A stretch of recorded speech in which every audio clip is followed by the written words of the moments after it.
সুপ্রিয় শিক্ষার্থী বন্ধুরা, তোমরা সবাই কেমন আছো? আশা করি সবাই অনেক অনেক ভালো আছো। তোমরা যারা আগামী বছরের অর্থাৎ 2024 সালের এসএসসি ও সমমান পরীক্ষায় অংশগ্রহণ করবে, তোমাদের জন্য আজকের এই আপডেট। এখানে দেখো, সংবাদের শিরোনাম হচ্ছে আগামী বছর থেকে স্বাভাবিক সময়ে হবে এসএসসি পরীক্ষা, বলেছেন শিক্ষামন্ত্রী। অর্থাৎ তোমাদের পরীক্ষা স্বাভাবিক সময়ে হবে, অর্থাৎ করোনার আগে যেভাবে ফেব্রুয়ারি মাসে পরীক্ষা হতো, এবছর আগামী বছর থেকেও তোমাদের জন্য ফেব্রুয়ারি মাসেই পরীক্ষা শুরু হবে, তাই স্বাভাবিক সময়ে ফিরিয়ে আনা হয়েছে। এছাড়াও এই নিউজটাতে শিক্ষামন্ত্রী দীপুমণি বলেছেন যে তোমাদের জন্য সংক্ষিপ্ত সিলেবাস তৈরি করা হচ্ছে। এখন প্রশ্ন হচ্ছে সংক্ষিপ্ত সিলেবাস কখন দিবে? ঠিক আছে, গতকাল আমরা একটা ভিডিও পাবলিশ করেছিলাম যে এসএসসি 2024 সংক্ষিপ্ত সিলেবাসে 71 টেলিভিশনের একটি সংবাদের উপর ভিত্তি করে আমরা এই ভিডিওটা তৈরি করেছিলাম। সেখানে সবাই জানতে চেয়েছে যে সংক্ষিপ্ত সিলেবাস কখন দিবে। তো আমরা আগে শিক্ষামন্ত্রীর মুখ থেকে শুনি যে তিনি কি বলেছেন। আগামী বছর আমরা চেষ্টা করব যে এটি একেবারে সামগ্রিকের যত কাছাকাছি নিয়ে আসা যায়, কিন্তু সেখানেও আমাদের শিক্ষার্থীরা একেবারে পুরো যেই সময়টা পাওয়ার কথা তা কিন্তু পাবে না। সেই জন্য পুনর্বিন্যাসটা করাই হচ্ছে, কিন্তু আমরা চেষ্টা করব যে একেবারে সঠিক সময় করতে আমাদের সন্তানদের জীবন। তো এই ছিল তার বক্তব্য যে আগামী বছর থেকে স্বাভাবিক সময়ে এসএসসি ও সমমান পরীক্ষা নেওয়া হবে, অর্থাৎ ফেব্রুয়ারি মাসে।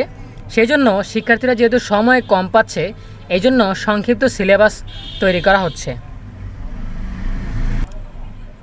তো সংক্ষিপ্ত সিলেবাস কখন বা কবে প্রকাশিত হবে সে বিষয়ে কথা বলবো আজকের ভিডিওতে।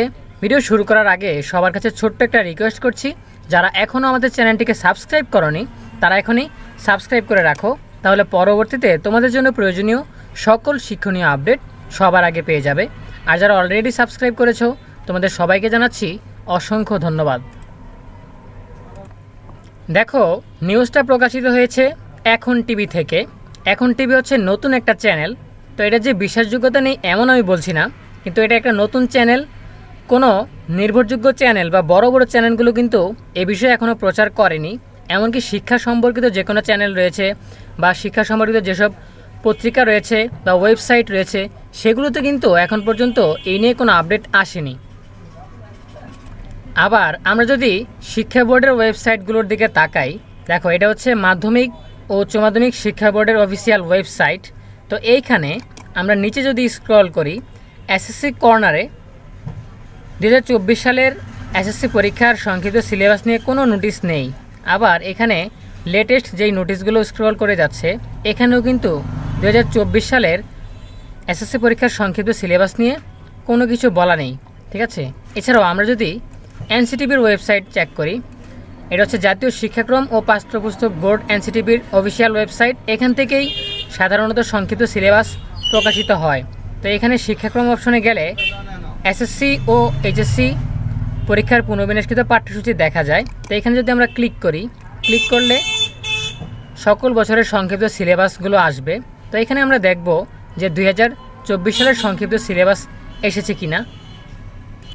তো পেজটা ওপেন হয়েছে, এসএসসি ও এইচএসসি পরীক্ষার পুনর্বিন্যাসকৃত পাঠ্যসূচি। তো আমরা যদি নিচে স্ক্রল করে দেখতে পাবো আমরা 2022 সালের এসএসসি এইচএসসি, 2021 সালের এইচএসসি, 2023 সালের এসএসসি এইচএসসি, 2024 সালের এইচএসসি। কিন্তু 2024 সালের এসএসসি পরীক্ষার সংক্ষিপ্ত সিলেবাস নিয়ে এখানে কোনো পাঠ্যসূচি কিন্তু নেই। আরেকটা বিষয় হচ্ছে, আমরা যদি শিক্ষা বোর্ডের ওয়েবসাইটের এসএসসি কর্নারে যাই, তাহলে এখানে দেখা যাবে এসএসসি ও সমমান পরীক্ষা 2024-এর পাঠ্যসূচি এবং পরীক্ষা শুরুর সম্ভাব্য তারিখ।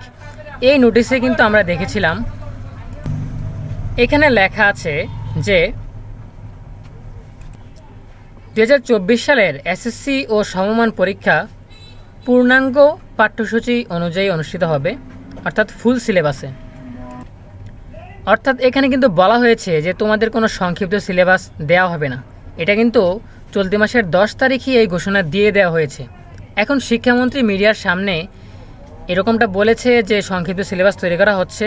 এখন সংক্ষিপ্ত সিলেবাস কখন দিবে কিংবা আদৌ সংক্ষিপ্ত সিলেবাস দিবে কিনা, ওইটা কিন্তু অফিসিয়ালি এখন পর্যন্ত জানানো হয়নি। ঠিক আছে, তাই এখন পর্যন্ত আমাদের হাতে থাকা তথ্য অনুযায়ী আমরা বলতে পারছি না যে সংক্ষিপ্ত সিলেবাস কখন দিবে বা সংক্ষিপ্ত সিলেবাস আদৌ দিবে কিনা। এর জন্য অপেক্ষা করতে হবে। যদি কোনো অফিসিয়াল নোটিশ আসে, বিজ্ঞপ্তি আসে বা কোনো আপডেট জানা যায়, আমরা অবশ্যই তোমাদেরকে সবার আগে জানিয়ে দেওয়ার চেষ্টা করব। এজন্য চ্যানেলটা সাবস্ক্রাইব করে সাথেই থাকো। সকলের জন্য রইল অনেক অনেক শুভকামনা। ধন্যবাদ সবাইকে।